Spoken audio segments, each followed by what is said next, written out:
A very good afternoon to one and all present here. I, Assistant Professor Saishara Savan, the coordinator of BMS department, would like to welcome our today's resource person, Dr. Shirley Pillay. A very warm welcome to you, ma'am.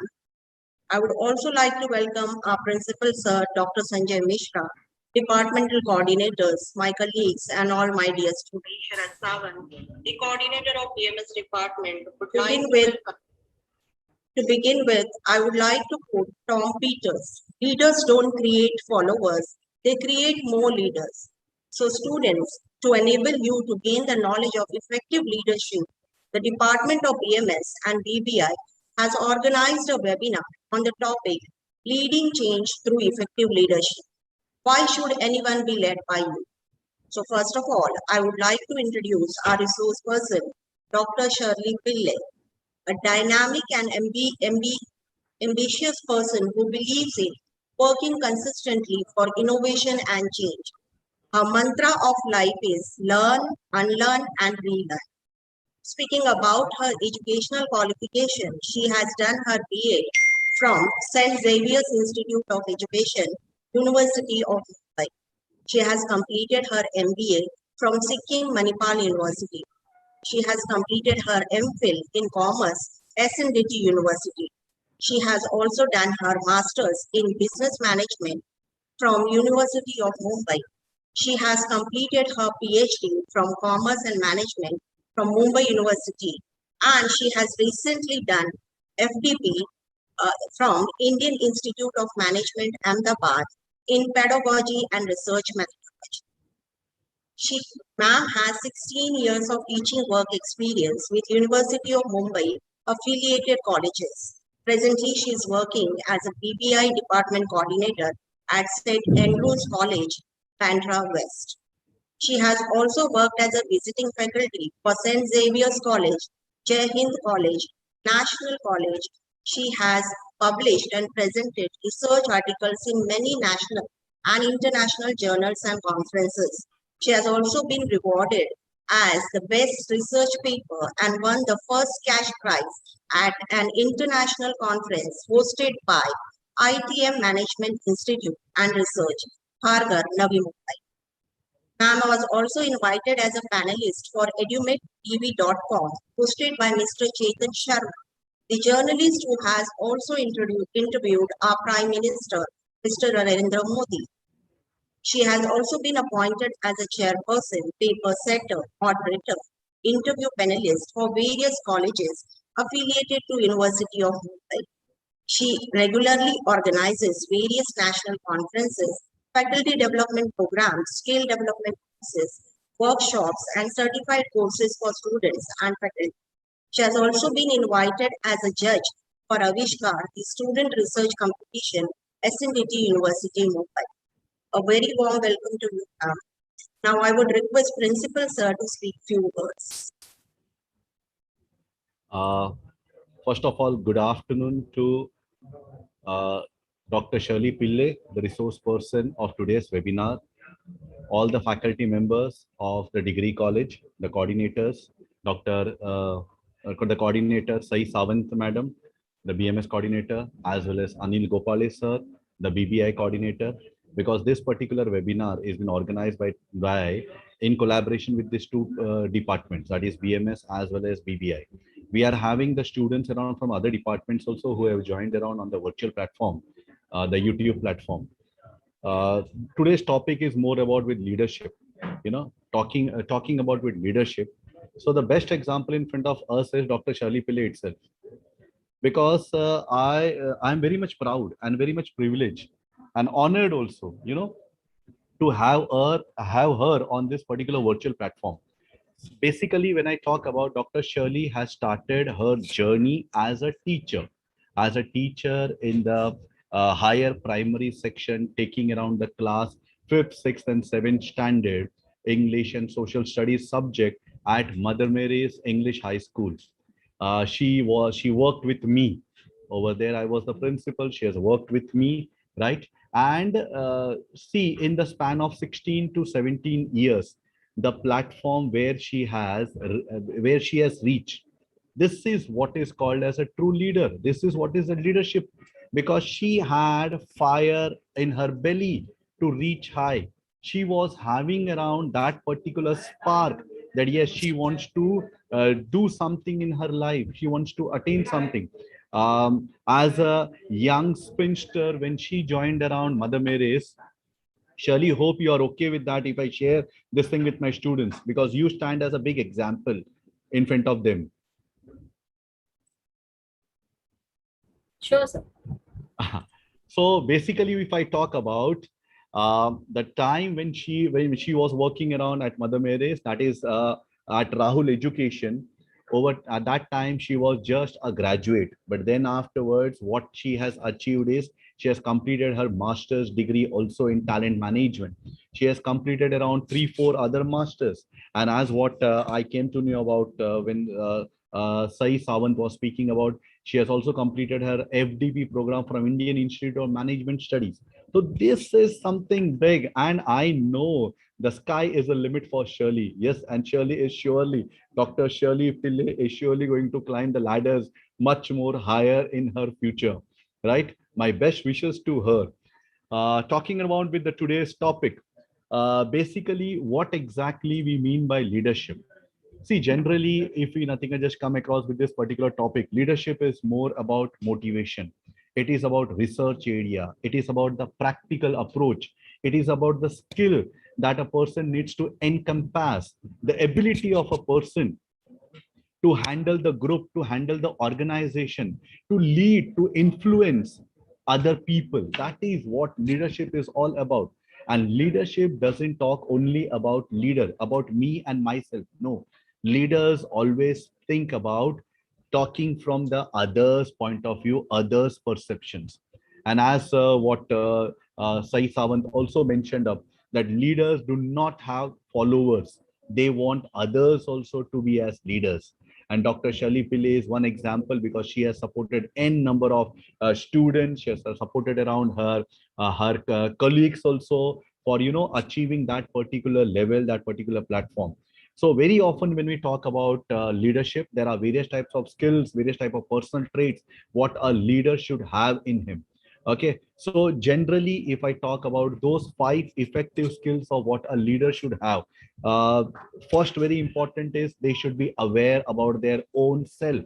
That is self-awareness and prioritizing the personal development. Because today, if you want to be a leader, the followers or the people would look at you that what have you achieved, whether you have those, but you have attained or you have got around those particular personal traits, those particular if I talk about from the teaching angle, from a teaching point of view, like getting around your PhD, attaining around certain type of big conferences, representing the papers, all these type of things will add around to your personality, as well as add around to your CV as well. You can portray yourself in front of your students, you can portray yourself in front of the world that yes, this is what I have done it, and somewhere this is what, this is through doing all this thing I have gained that effective leadership qualities in me. So very important is about your self awareness, and then talking about with focusing on others development. Because as mentioned, a leader doesn't just think around about himself, he has to think around about others also. So it has to be more about demographic leadership, participative leadership, situational leadership. There gone are the days when we used to have around autocratic leadership, dictatorship we used to have. Gone are the days. Now today what a leader has to do around is understand the situation, and based on that particular situation the leader needs to delegate, the leader has to coach, he has to mentor around the people around him. The third one, if what I understand around from my angle, is about the strategic thinking, about the innovation, about the research, about the action, what the leader takes. Come on, the leader needs to always think around out of the box. When it is thinking of out of the box means the leader should have certain type of innovative ideas, certain type of innovation, certain type of thinking. And beta, when I'm talking about all this thing, my dear students, I believe you all are there on the YouTube platform. When I'm talking about all this thing, this big words, it's not just to say. You need to have all these big words when I'm talking about innovation, strategic thinking, about mentoring. You need to grab all this thing and you need to have it in your own life. Only then you can prove yourself to be as a good leader. Okay, so a leader should come up around with certain type of idea, certain type of concepts, certain type of strategical thinking in what he will be able to solve around queries, problems of the of the followers as well as of the other person who are in touch with them. Leader should always be ethical, okay, because ethics is very much important. Leader should also have a civic mind. The person should think around whatever type of decision a person take. He has to think around in a proper manner. He need to understand the situation very well. He need to be very much honest. Suppose you as a leader, as a manager working around in the organization, you need to be very honest to your employees, right? Along with that, you also need to give your best around for the bosses. So both the places you need to balance of yourself. That is what ethics as well as the civil mind means about. And another very important thing is the practicing of the cross culture communication, because today in this globalization world, we are not restricted to a particular area or a particular community. Over here, what a leader needs to understand is he needs to have clear communication with the individual. There should not be any kind of gap in the communication which can create around misunderstanding. That thing should not be there. Okay, whichever stakeholders are there, okay, in the organization, all the stakeholders needs to be presented very properly by the leader. Okay, so cross culture communication, I know Shirley is the best one over here to guide everything. Few of the points what I have come up, what are things that just came around to mind, I have pointed out. I have started up around with this particular webinar through my thoughts. Now I am very much sanguine that Shirley is going to take this ahead, and she is going to set a new benchmark in understanding what effective leadership is all about. Okay, so not taking much time, over to Dr. Shirley Pillay. Thank you, sir. Thank you so much for your warm welcome, greetings, and blessings.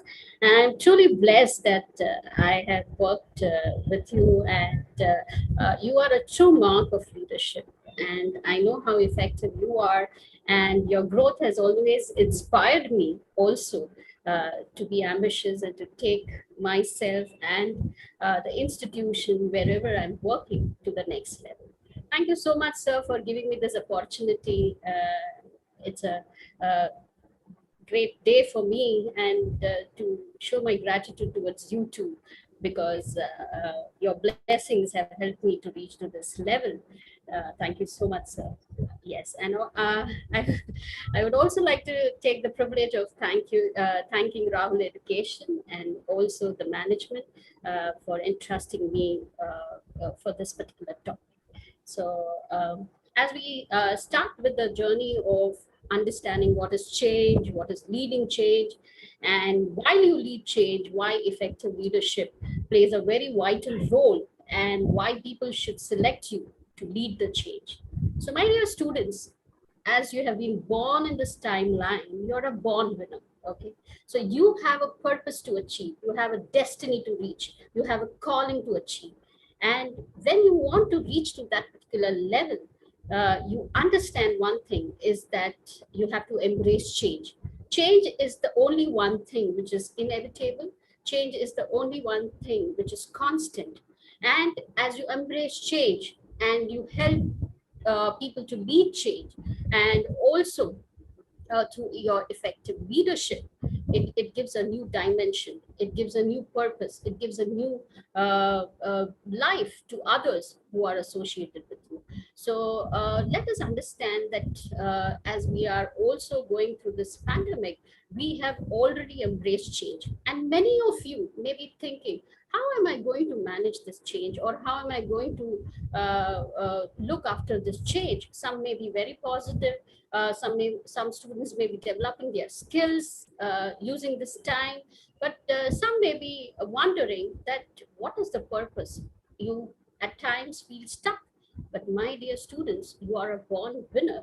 You are born to change, and wherever you stand, you have to bring that change. So let us start with this journey of leading change through effective leadership, and why the change has to be led by you. And we are going to see live examples of people who are existing in the industries who have remarkably brought change. And not only that, they have also helped our country to reach to the next level. So as we go through this journey of change, we are going to learn that as you are tomorrow's leaders, tomorrow's managers, okay, your future managers and your future leaders. So how exactly you have to take the path of change, and how nicely you can bring change, and you can achieve the objectives and goals not only of your individual but also of the industry and the organization and the corporations at large. So let us start with this journey of leading change through effective leadership, and why it should be led by.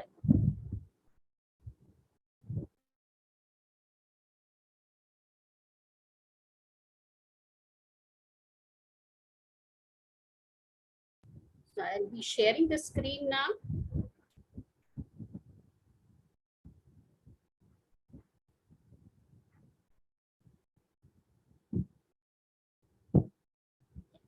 So, yeah, we are starting with this topic, which is leading change through effective leadership. Why should anyone be led by you? Okay. So, as it is well said, that the act or result of something becoming different is called as change. So, as we focus on COVID-19 and as we are experiencing this pandemic, it states that its derivatives laid bare a new normal of change. We have all been gifted with this new normal, whether we like it or whether we don't like it. But these dimensions are generally highlighting three important areas. One, change is perpetual. Okay. So when we say change is perpetual, it is never ending. So change is the only one thing which is constant, and it is never ending. So it occurs all the time in an ongoing way. Change is pervasive. It is unfolding in multiple areas of our lives. It is existing in our lives. So every area of our life keeps changing, and hence we need to embrace this change. The more we embrace it, the more successful we become. The more we delay embracing change, and we need to spend more time later on to curb with the gap which we have created. So embracing change is very important, and embracing change is because it is pervasive in nature, it exists. It's exponential. Change is exponential. It drives force, it drives people, it accelerates an increasing rapid rate. It accelerates the increasing rapid rate within you. It accelerates increasing rapid rate within the leader. It accelerates increasing rapid rate within the organization where you have placed, and hence change is exponential. So as we see that change is perpetual, pervasive, and exponential, we also see through a video now that how this change has brought change in the lives of others, and how you can be a driving force to bring change through your effective leadership in the lives of others for which you have been created. So let us see a video which says, how do you lead change?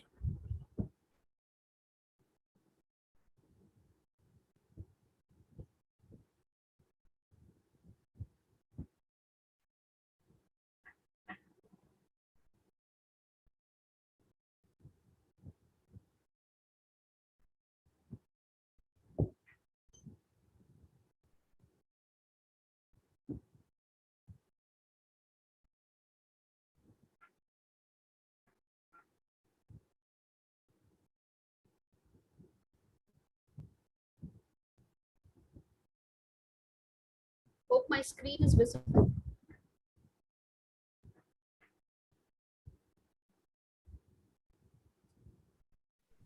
Is the audio No, ma'am. visible? No, ma'am. It's only PPT presentation there. Kindly click on the link.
At the height of the so-called Decade of Death in East Los Angeles, a neighborhood priest had a simple idea: to change the narrative around ex-gang members.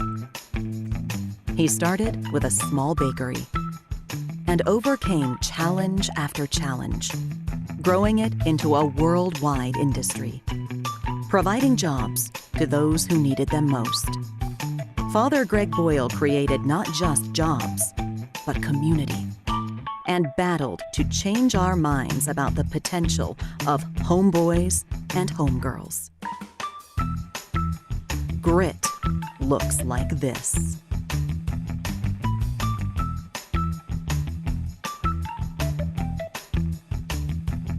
From a small neighborhood in Hangzhou, China, he failed his college entrance exam twice in 4 years.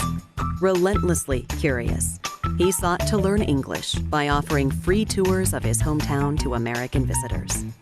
His passion for learning led to his first job, which took him to the United States, where he excitedly explored the internet for the first time. Jack Ma was driven to understand how the internet would change commerce, and realized how hard it was to find Chinese products online. So he convinced 17 friends to help him start Alibaba. Curiosity looks like this.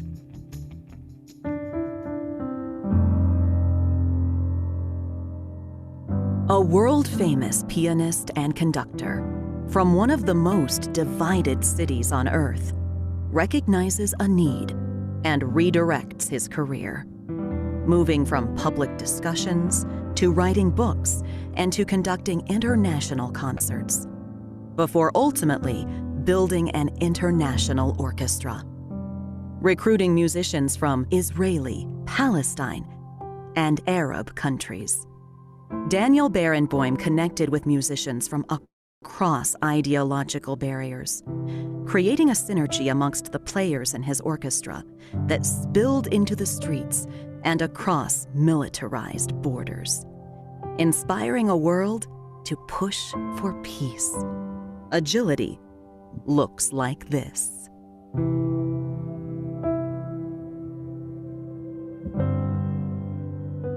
From the mountains of West Virginia to the furthest reaches of outer space. From a segregated school in the Jim Crow South to breaking barriers in the NASA control room to putting a man on the moon. Katherine Johnson pushed through cultural barriers to claim her place in history. She innovated new mathematical modeling systems for calculating flight trajectories, while changing NASA's policies from the inside, inspiring a world to push new frontiers. Courage looks like this. Leading change looks like this.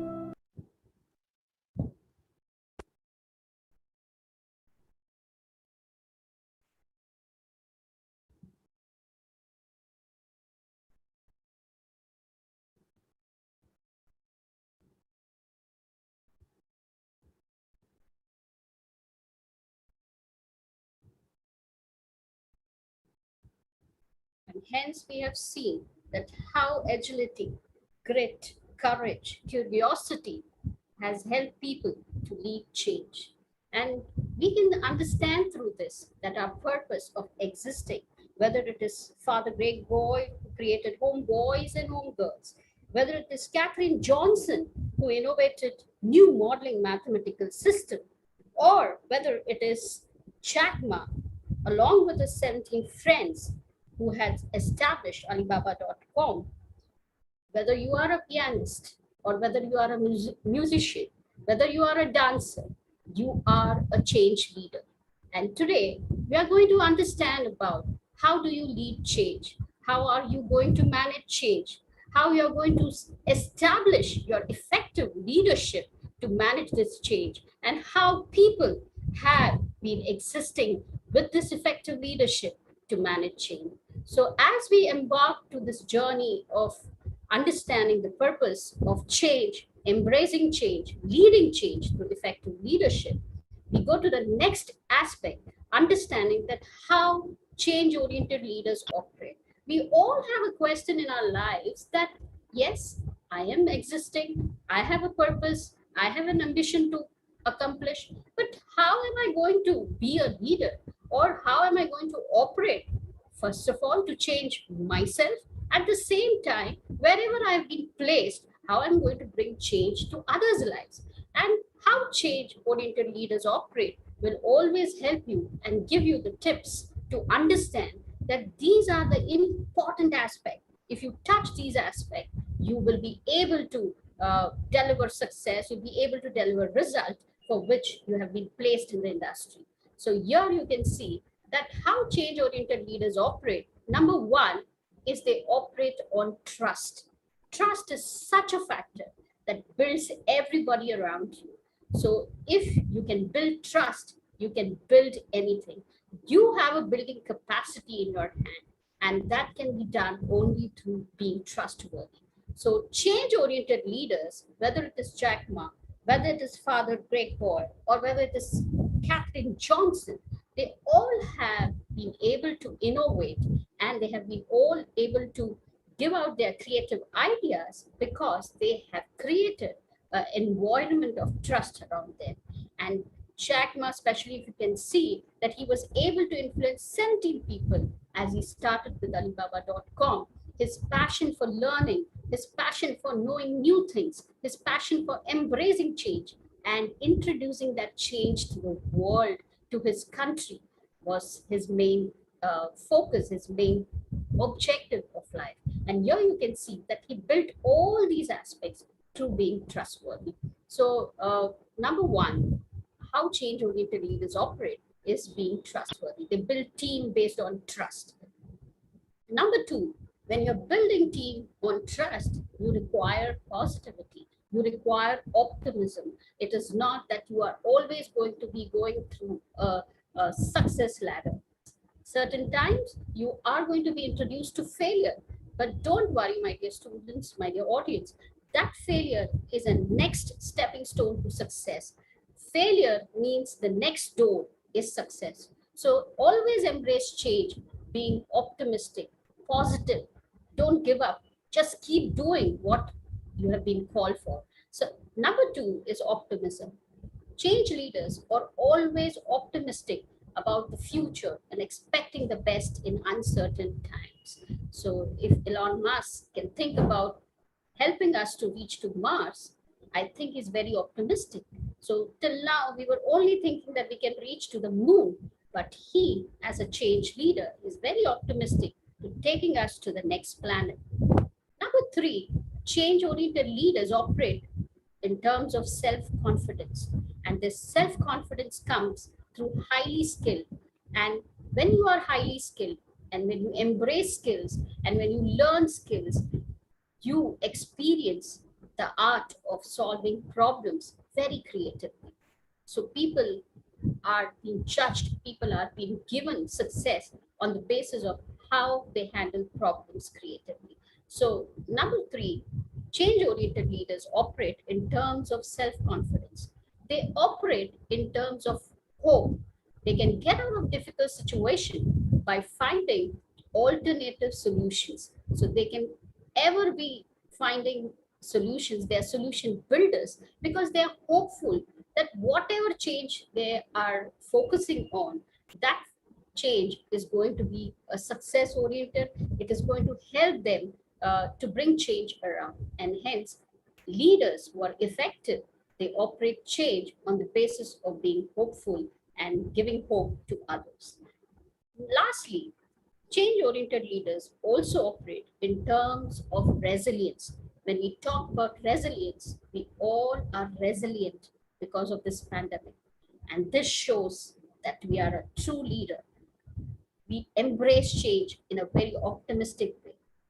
And the same way, change-oriented leaders, they are resilient. They don't give up so easily. They determine to overcome difficulties wherever they are, whether at work, at their personal life, social life, wherever they have been placed in. Whenever they face issues, they are resilient. So change-oriented leaders operate in terms of trustworthiness, in terms of being optimism, in terms of being self-confident, in terms of being hopeful and resilient.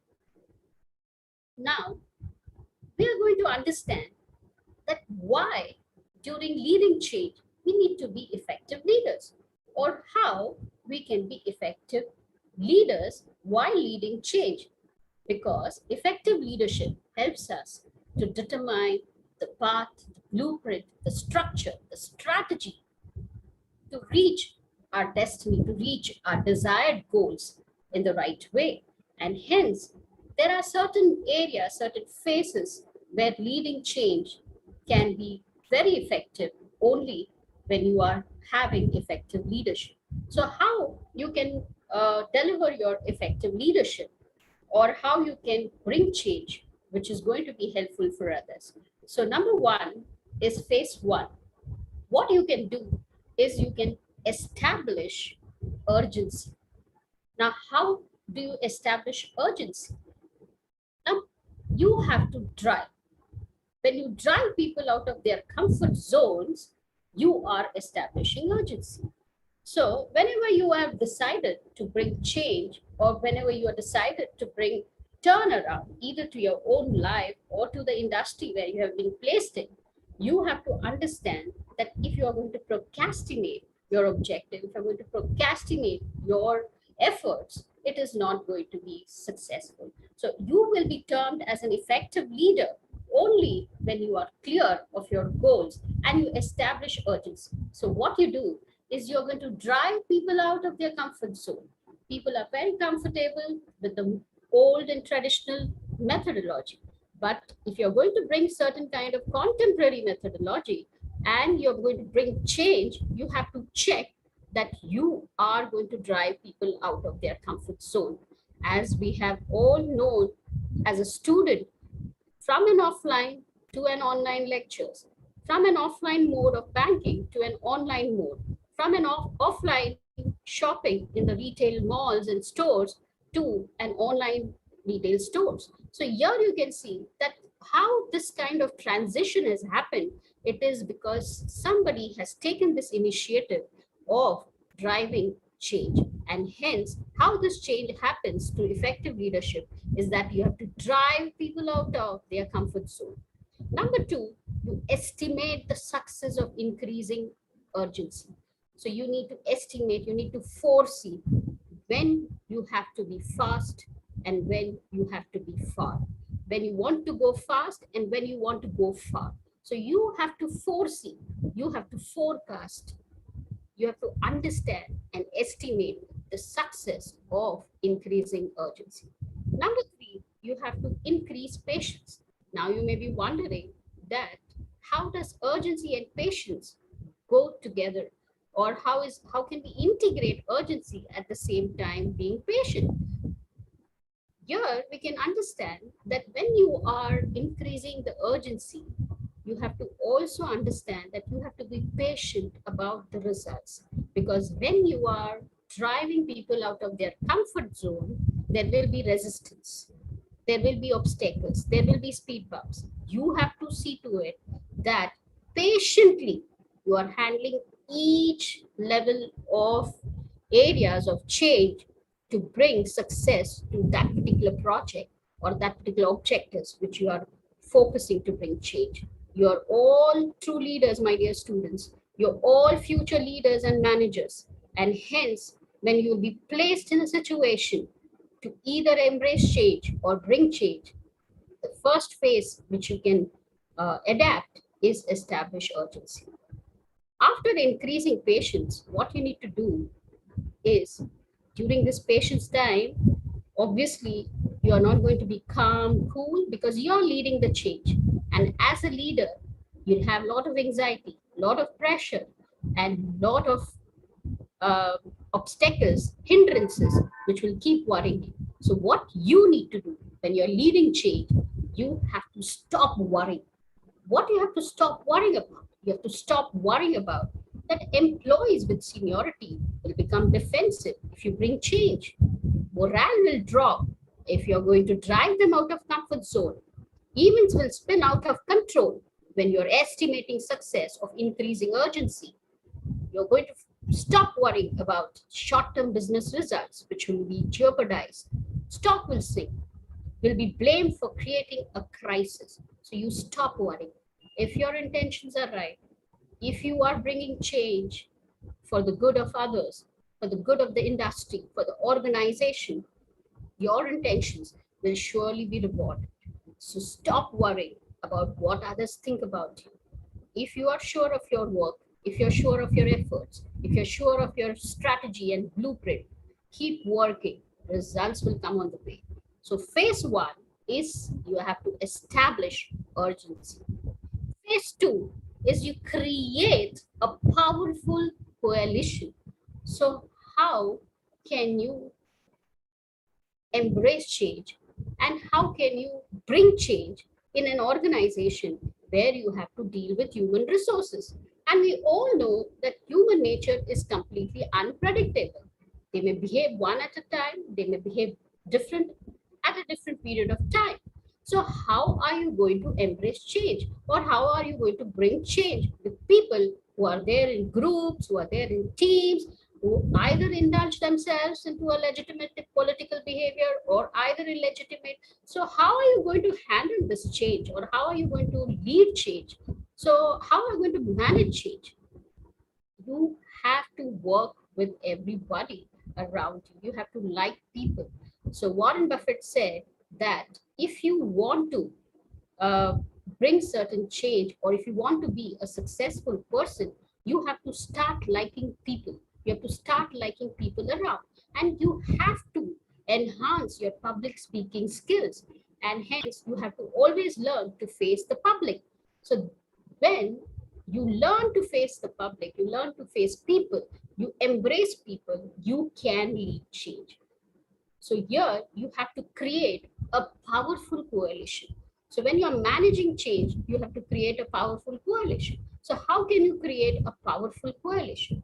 You can create a powerful coalition through top management support. Okay, so here you have to take your top management support whenever you are managing change or bringing change or you're focusing on change. So your first person whom you have to approach and whose support is very, very essential and necessary for your growth and for your existence and for your own change management area is the top management support.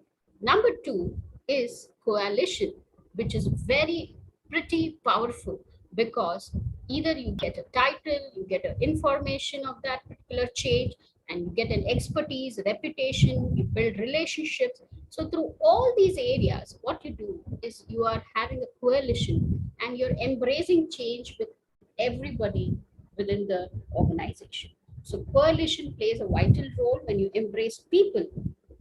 And here you can see that you are trying to bring change in terms of not only for your own individual growth, but you are sending the signal, you're sending the objective, you're sending the message, your intention that this is not for your personal growth, but you are seeking general interest and you're seeking interest of everybody within the industry and organization. And this change, if embraced, it is going to help at large. So there has to be always a coalition. Number one is top management support. Number two is coalition. Number three is you need to also see juniors and subordinates. It's very important. So when we started with this session, I had already told our respected principal, Sanjay Mishra ji, that I worked under you. And immediately he said, you don't use that word that you have worked under me. We are all at the same level. We are working at a lateral level. So what does this mean? He is a leader who does not see people as a different level or titles, but he sees them as at the same level. So he sees as a leader, but he sees that he is not passing on the message that he is the leader. So you have to also embrace your juniors and subordinates and see to it that you are aligning their support along with the change which you need to bring. So you have to create a powerful coalition. Coalition has so much power that your change, which you want to bring in 5 years or 10 years or whatever number of years you have decided, in a very less period of time. So it's very important that you create a powerful coalition. Phase 3, when you create a coalition, you have to also be a visionary. So when we talk about being a visionary, what area we need to touch as being a visionary? Here you can see that a vision says something that clarifies the direction in which an organization needs to move. The leader, if he wants to be an effective leader, in leading change, in managing change, he should be very clear and about the direction he needs to walk in. He has to have clarity about the goals to achieve. He needs to know where he wants to move the organization, the industry, the corporation to the next level. And hence, without a vision, don't start the area of change, either in your own life or either in the organization where you are. Understand what is your plan, what is your strategy, how you are going to take this particular area from this level to the next level where you are expecting change to happen. So be a visionary. Number two is when you're being a visionary, you have to enhance your analytical thinking skills. You have to analyze quickly what works, what doesn't work, how you can change, which are the areas need to be changed, and which are the areas you need to have some patience for sometimes. And hence there is an analytical thinking which should keep going. You cannot be passive and you can bring change. You have to analyze it, that how you're going to have this area of change, in what better way you can bring a result. Number three, very important, is a strategy. If you want to win a war, if you're just going a war without planning, without preparation, without a strategy is generally an action plan which will give you a path, a direction, what you are aiming at, what is the timeline you are going to bring change in. It will be time bound, and hence whatever change you are going to focus on or you're going to lead on, you will be an effective leader through your strategy, through your action plan to bring that result. Next, you have to prepare a blueprint. When you are a visionary, it is not enough to just declare your results. It's not enough to just lay down your objective. It is not just enough to say that I am very ambitious. No, you have to have a blueprint. What is a blueprint? A blueprint is a clear structure of how you're going to walk through the path of this particular change and bring sure success. You're going to be result oriented. What are the steps? What are the phases? So you need to have a blueprint. You may have an action plan through your strategy, but how to bring success to that strategy is generally focused through the blueprint. So you need to have a blueprint in place for every strategy you have planned. After your blueprint, you need to also see to it that you cannot use your outdated strategy. You cannot just rely on one blueprint, which is based on your strategy, your action plan. You have to have an innovation excellence, meet the current market, meet the current trend, and that is going to help you to embrace change, lead change, and become an effective leader. Lastly, being a visionary, also focuses on research and co-creating learning experiences. So when we talk about research, it is studying in depth. It is not only the background study, but also studying in depth about the area which you want to bring change in. So you co-create learning experience, you conduct research on the area of change, and thus you will be able to lead change, you'll be able to manage change, and you will be called as an effective leader. So phase 3 is being a visionary. Phase 4 is after you have set your vision, what you need to do? You need to communicate the vision. So you have to communicate the vision, and you have to see to it that you're communicating the vision through credible communication. Okay. So when we talk about credible communication, is that you are seeing that what is the mode of communication you're going to use, and how quickly you'll be able to communicate or transform or transit your idea to the people around you who are going to execute that change.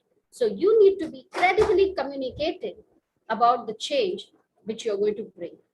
Next is capturing hearts and minds. So how you're going to communicate the vision is by capturing hearts and minds. So you have to capture hearts and minds. You have to influence people when you have decided to change. So not only you need to have your own vision of bringing change.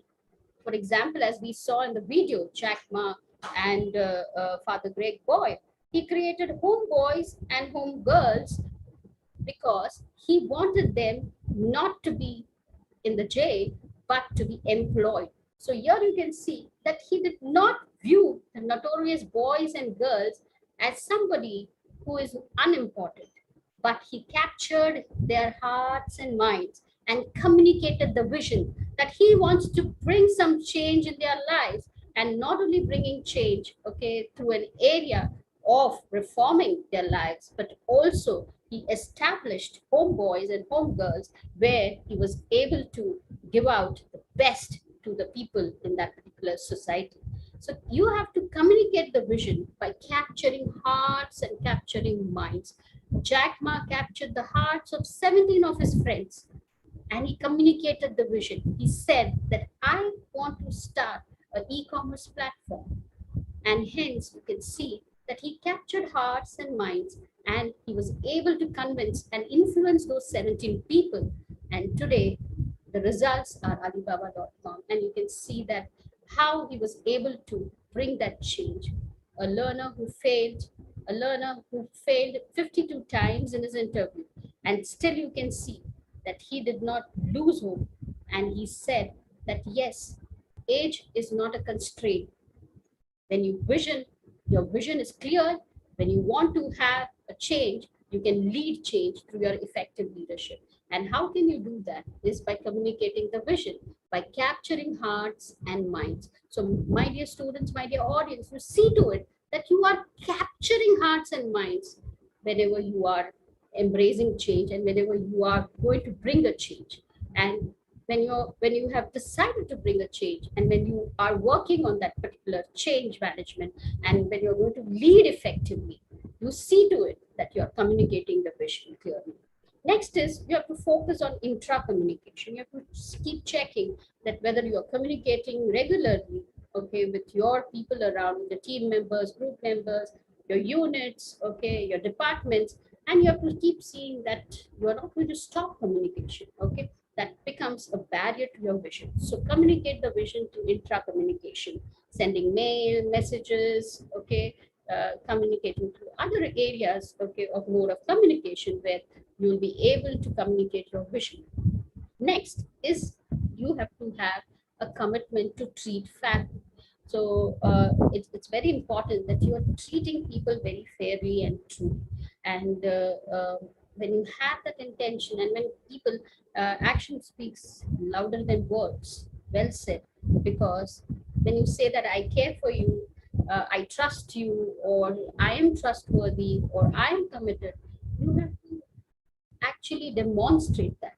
So there has to be a commitment to treat fairly. So treat people fairly around you, not because you are an effective leader and you lead change, but also see to it that leading change is for general interest and not for individual interest. When it is individual interest, you start being self-interested, selfish. But when you are treating it, okay, in a way of general interest, you automatically treat fairly, and that replicates in your communication. How you communicate through verbal, non-verbal, you communicate the vision, and you show your commitment to treat fair. Next is your communicate through words and deeds. It's very important, not only through your words, but also through your actions. You communicate that you truly care for people around, and this change is for a betterment of people who are going to be associated. So communicate the vision. That is phase 4. Phase 5 is you remove obstacles. Okay, so when you're leading change through effective leadership, you have to remove obstacles. So don't ever think that life is going to be very smooth because you are leading the change. You are a very effective leadership, okay, qualities. But you understand one thing is that you are going to face more obstacles, more hindrances, okay, more people who are going to be unanimously be feeling you are the enemy of them. And all these areas are going to disturb you. So don't worry, you have to remove obstacles. So don't focus on issue at hand, but focus on the larger picture of bringing change. Okay, so when our very own uh, father of the nation, Gandhiji, Mahatma Gandhiji, he focused on bringing independence through non-violence. Initially, it was an impossible task, but later on, you can see the change was truly focused on through non-violence. So this is, he saw a larger picture. He did not see that how people viewed about this strategy or this action of bringing freedom through non-violence, but he focused on removing obstacles for the vision which he had, for the change which he wanted to bring in peacefully. And here you can see that he removed obstacles. So number one, when you're removing obstacles, you have to see to it that your motives are very clear. Okay, so when your motives are clear, okay, you are very clear in managing people around you. So you have to check with it that you are bringing some change for their betterment. Okay, so here you have to see to it that your motives are clear, your initiatives are clear, what are your intentions, those are clear. Okay, so for short gain, don't pollute your motives. When your motives are clear, it may take a longer period of time to get success, but the success which comes to you or the change which you create through your effective leadership, that is going to be always with you, and it is going to stabilize your life. It is going to be, or it is going to be for a permanent in your lives. The lessons learned, the way you have delivered change. Okay, so it is well said that it is always better to be a kingmaker rather than to be a king himself. Okay, so if you are leading people, other people to become leaders, okay, that's also an embracing thing, because your motives are to help people to lead around you, to make them effective leaders. Okay, so your motives have to be very clear, your intentions have to be very clear, and when your motives are clear, you're able to remove obstacles. Number two is you clear troubleshooters. So people are going to create some hindrances unnecessarily. You need to clear those troubleshooters out of your way when you're leading change, managing change, and effective leaders always clear troubleshooters. Number three is you're going to experience turbulence. It is not that clearing troubleshooters is very easy job. You may be blamed for bringing in crisis, but don't worry about the turbulence. Okay, there is going to be a calmness after every turbulence. There is going to be a calmness. So don't worry. Just remove the obstacles. Create confidence about people around you that your motives are clear and you are going to bring change for their betterment. So create confidence, people who are executing the change. So phase 5 is removing obstacles. Phase 6 is systemize planning process and create short-term wins. Okay, so what you need to do is throughout the journey of leading change and to become effective leader, you have to systemize the planning process. You have to check that what planning you have made, there are certain processes included. When it is process oriented, it is result oriented, and every process you create short-term wins. Okay, so you have to celebrate that wins, and you have to see to it that you're achieving those processes, okay, completely, and you are building a zero defect process. Okay, so here you can see that you have to establish goals in the yearly planning system, and you have to focus when you're bringing change to effective leadership. You have to establish goals in the yearly planning system. Next, you have to produce expected results. So bringing change involves a lot of investment, trust, and people around. So see to it that when you're bringing change, when you're leading change, you are producing results. Okay, you are producing expected results. Number three is you create short-term wins. So when you are producing results, you see to it that you are winning that particular area which you have focused on. And once you have won, okay, don't forget to celebrate, because celebration creates memories, and memories help you to build teams. Okay, so that's very important. So phase 6 is systemize planning process and create short-term wins. Next phase is phase 7. Don't declare early victory. Okay, even though if you are creating short-term wins and celebrating it, don't declare the actual objective or the change or the victory which you are aiming at very soon. Now, why? Because new approaches or new strategy or whatever structure you have developed, they are very fragile. At times, they're subject to regression. Sometimes, maybe the market situation changes. The people around may change. So there is a subject to regression. Next, there is a premature victory celebration, which also kills momentum. So if you are going to celebrate too much, okay, without getting those short-term wins or victory on paper, then sometimes it will kill the momentum. It may twist, it may change. Lastly, include new re-engineering projects. If your plan fails and if you want to identify flaw and you want to turn around, include re-engineering projects which are going to help you to win over to your desired change which you are expecting. So phase 7 is don't declare early victory. Phase 8 is anchor changes in the organization's culture. Okay, so when you're leading change, when you're bringing change, when you're being effective leaders, you have to see to it that you're anchoring change in the organization cultures. Okay,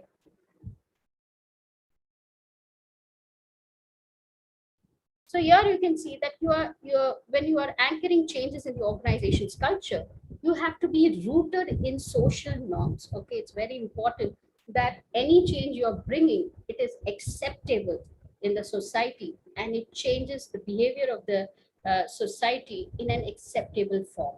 Okay, so that consideration has to be there. So you anchor your changes depending on the culture of the organization where you are, if you are going to bring organizational change, and you have to also check the demographic factor where your organization, your industry, your institution, your corporation is situated, and what is the culture of that organization, and be rooted in the social norms. So don't try to recreate or co-create something which is out of the box, but see to it that it is rooted in social norms, and also see to it that there are shared values.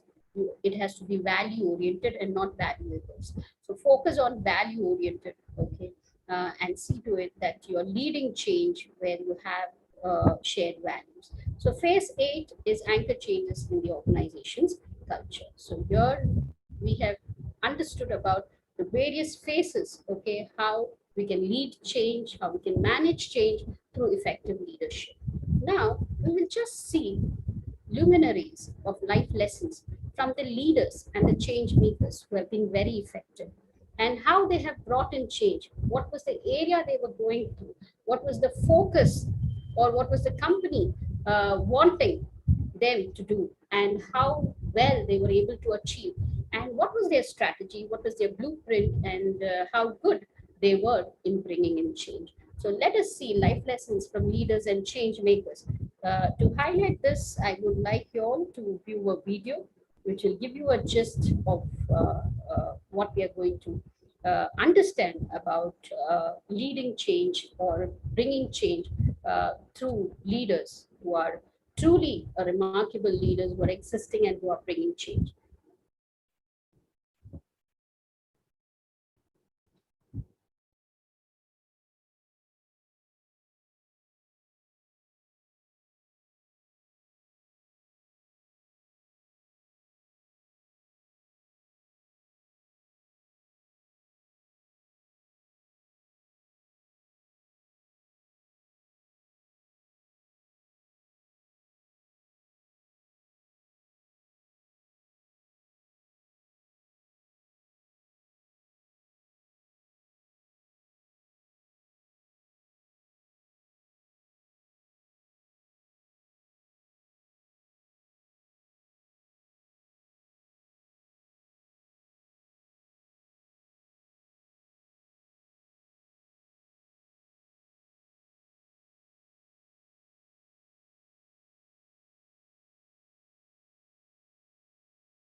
It's a great honor and privilege for me to assume this responsibility as the Tata Group. This is its 150th anniversary. I've been very proud of being part of the Tata family, and I look forward to working with all the group entities, bringing the group together to make an impact both in terms of business and also in terms of the society at large. And our group companies have historically shown tremendous spirit in terms of pioneering and leadership.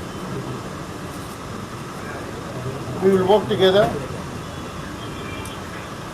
to deliver business performance which are industry leading in all our businesses, and lead and not follow. And the group is the hearts and minds of people all over India and all over the globe. I will always keep that in mind and do everything we need to do to delight all the people who are proud of the group. And we'll work together with all the business leaders in the group to drive a lot of discipline on capital allocation, on shareholder returns. And thank you. I look forward to the opportunity to serve the group in this new role for the years to come and seek support from everyone so that we can collectively make it happen. Thank you so much.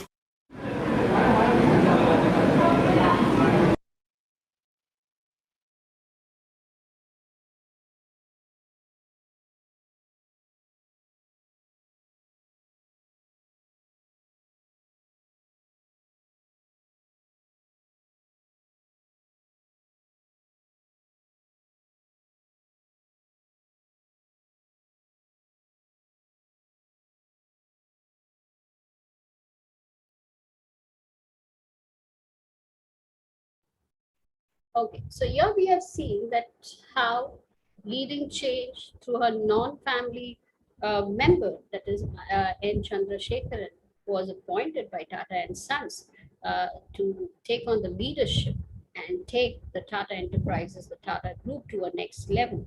So, which was not a general tradition which was followed by Tata and Sons. So, what exactly happened and when this particular decision was taken, and why Mr. N. Chandrasekharan was chosen to lead change, to manage change, because they have analyzed that he was an effective leader. And people have given testimony for understanding that how remarkably he has brought in change.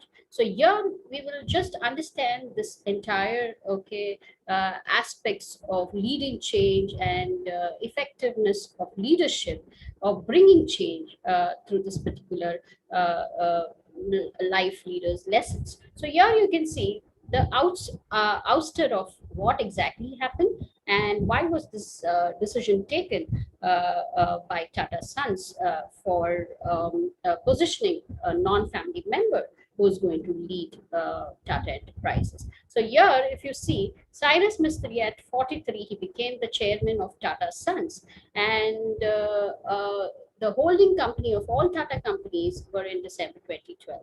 Ratan Tata told him in 2011, when he was identified to be a successor, that you be your own man. By 2017, Cyrus had changed a lot of what Tata had stood for by then. Fundamental disconnect in ethos, values, vision, and direction of what the group stood for. He had sold off some Indian hotels, properties, and shut down Tata Steel UK operations since they were bleeding. This was viewed with a lot of discontent. He also cleared Tata Power's acquisition of Welspun solar farms for $1 billion without consent from either Tata or the key shareholders. So Tata Sons board ousted him from the post of chairman by voting him out on 24th October 2016. At this time, the group was suffering from poor investors, confidence, poor business performance, and a host of trust issues. Ratan Tata took over as interim chairman, and they were in search for an effective leader who is going to lead change and manage change effectively. And here comes the man who's going to lead change effectively. And you can see that when some of the issues which were faced by N. Chandra is that there was a bad group reputation. And on account of this, the unceremonious ouster of Mr. Cyrus led a goodwill image issue. And several companies like Tata Steel, Tata Teleservices were in poor financial health and badly leveraged. Tata Motors share was at a low. Nano was hanging around as a big burden. Indian Hotel Group had posted consecutive losses for 6 years. In his defense, Mistry maintained that he wasn't allowed to take some difficult decisions. So what did Chandra do to turn around, to bring change? And he was declared as an effective leader. He followed a 3S philosophy. Now, what is this 3S philosophy? This 3S philosophy of N. Chandra for Tata Group is simplify. What is simplify? Simplify is what he did is there were too many companies operating in one space, and so they were being brought into one. Almost 110 companies were going to be brought down to a size of 5 or 6. It was a big challenge. It was a big task. It was a big change. And Tata Chemicals, Tata Consumer, Tetley, Tata Tea, Trend, Chroma, and then Tata Consumer Products aids better control and oversight. The next S N. Chandra adapted is synergize. He synergized, tapping into one another for potential of value unlocking. Tata Motors and Tata Steel synergized to achieve reduced input cost, aiding positive growth for both players. Lastly, he scaled it. He scaled it that one Tata, one network approach to aid better bargaining power and a better go-to-market. Tata Motors and Tata Capital launching a super app that will aid access to all products on one app similar to Alibaba. And here you can see the effective leadership which was demonstrated by the luminaries who really were prominent in bringing and leading change in a very effective way. And hence, we can see that what lessons we can learn through the leaders who are being exemplary is that we are facing to a situation of pandemic. And we may be wondering that how should we lead at this particular era or this particular situation where we are facing a lot many struggles, and what is the new trend or what is the exact mode of bringing change, leading change, and what are the areas or model of effective leadership. So pandemic has unfolded a new model of effective leadership. And what is that? That is named as a sapient leader. A sapient leader. Who is a sapient leader? A sapient leader is generally characterized by being wise, sagacious. He's very shrewd, but still considerate. He's discerning. He knows what is right, what is wrong. He knows what is ethical, unethical in navigating change, while also being human in the face of change that can often feel alien. This kind of leadership generally emphasizes counterintuitively, and people in this leadership style are anti-heroic leader. They are not termed to be heroic, but generally they are being seen as an anti-heroic leader. Sapient leaders exhibit authenticity. They're very authentic in their approach. They're very humble, humility, vulnerability. They know how to manage things, even at the vulnerable situation, inspiring the necessary trust and also the psychological safety that drives shared learning and intelligence, which results in enhanced collective performance and leading to a better future for all. So hopefully this pandemic has given us great aspects of being an effective leader through this particular sapient leadership model, which will help us not only to be discerning, but also to be wise and shrewd in our approach in managing, leading change, and becoming an effective leader. Lastly, why should they follow you? Yes, my dear students, you would have asked many a times this question. Many a times, you audience, you would have been wondering, I may be a change manager. I may lead change. I may also become an effective leader. But why should people follow me? Or why should people choose me to become a change agent or to lead change or to manage change and to become an effective leader? So here it comes that when you are result oriented, you become a change champion. Because you are a change champion, people want you to lead the team. They want you to take the organization, the industry, the corporation to the next level, like N. Chandrasekharan. Even if you're a non-family member, Tata Sons chose Mr. N. Chandrasekharan because he was a change champion. So you have to be result oriented. Smaller things you do, but you be result oriented. Next, you calm under pressure. You are a stress manager. So people will follow you, people will select you, you will be leading enormous number of people to change. And here, because you are a stress manager, you calm under pressure, you are skilled and emotionally intelligent. So people will follow you, people will be influenced by you. So the skills which you need to enhance during this time where you have got ample of time to understand what you have to do with your life is you need to learn certain skills like being emotionally intelligent. So be skilled in all the areas where you want to enhance and bring change, and also be emotionally intelligent. Now, why should people follow you, or why should the unit or department or the industry should be led by you? Because your approach is through conviction. You are productive in nature. Whatever you touch turns to gold. You are working committedly, and that is why there is a conviction. You are being productive, and hence people want to follow you. They want to be led by you. Next, why they want to be led by you or why they want to follow you?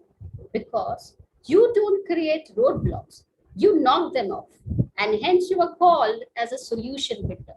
You are a solution builder.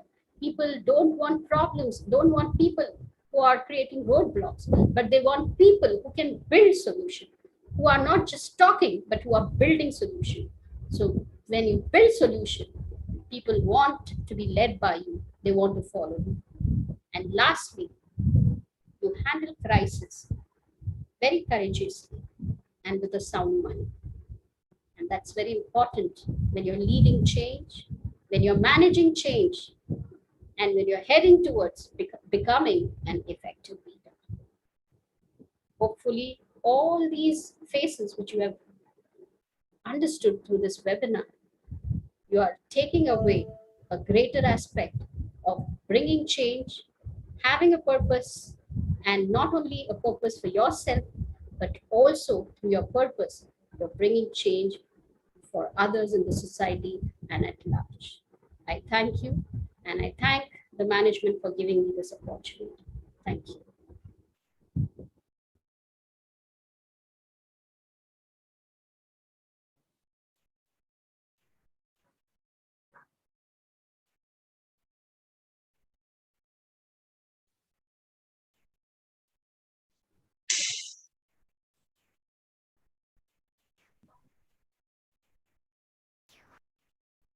Yes, ma'am. There is a one or two question from the student.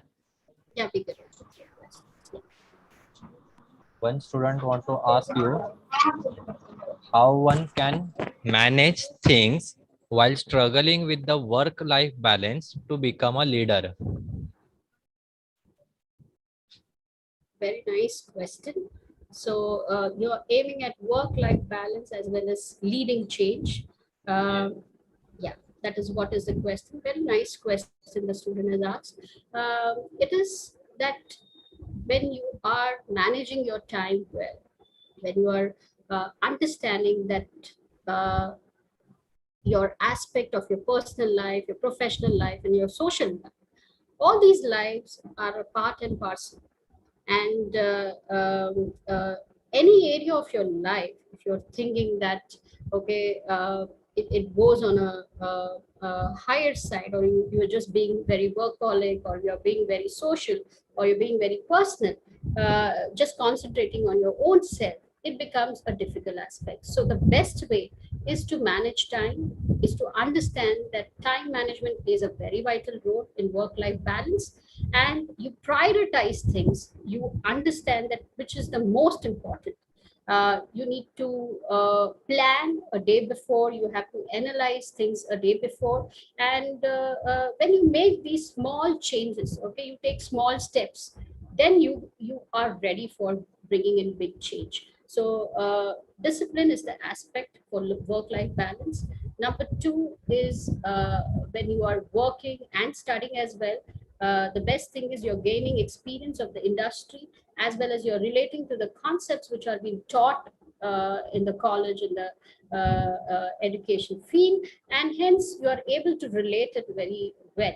So you have to prioritize your time management skills, and yes, you have to know which area is more prominent, and you have to see to it that you are scheduling your time accordingly. Yes, and another question is from leader point of view. One who is a leader, as a leader, how they identify employees' strength and weaknesses to assign them duties. Employee point of view is it is your consistent effort. Okay, it's a consistent effort which you take. It is from the day you have been employed in the organization. It is not that only during appraisal time you're working hard and then you think that you will be given a kind of a task or a project. But as an employee, your strength, your weaknesses are not studied in a particular day or a time or when there is an increment. It is studied gradually. It is studied gradually. The small contributions which you make, okay, on a daily basis. So every day is an opportunity.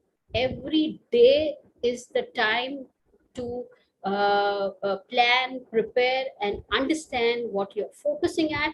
And every employee, okay, does not become a leader. He's a follower first, and then he becomes a leader. So your small contributions are going to help you to be intact for a greater purpose in life. So you start small, but consistently, regularly. It is not when you feel like, it is on a daily basis. And hence, when gradual increment and consistency is seen, and you are persistent enough, you have been selected as a leader.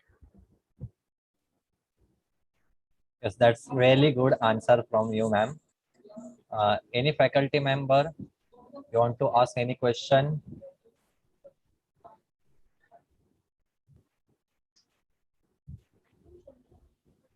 Okay, I think no question from them. So it's an official vote of thanks. I, Assistant Professor Anil Gopale, Coordinator of BBI, on behalf of Shri LR Tiwari Degree College, a big thank you for the leadership session this afternoon. It was a great pleasure to listen to your talk, highly inspirational and perfectly pitched to the student and teachers also. Just to appreciate the webinar, it has been very useful for all of us. I can honestly say that putting your tips and tools into practical life that will make confident help us to get more feedback on work from a senior people and allowed us to figure out a leadership and networking style. We would like to highlight the dynamic of the session as very active, interesting, a video on leadership change also, well organized and great to share experience. Many thanks, ma'am. So this is the end of this webinar. Thanks to all of you. Thank you very much, Dr. Shirley Pillay, ma'am. Thank you, Professor Sai. Thank you, Professor Anand, for giving me this opportunity and entrusting this particular topic. And I would once again like to thank the management, Rahul Education, and especially Dr. Sanjay Mishra ji, the principal of LR Tiwari LR Tiwari. College. Yeah, LR Tiwari College, for giving me this opportunity and entrusting me with this. Thank you so much. Thank you. Have a good day. Great day. Thank you. Same to you. Bye. Thank you, ma'am. Bye-bye. Bye. Bye. Thank you.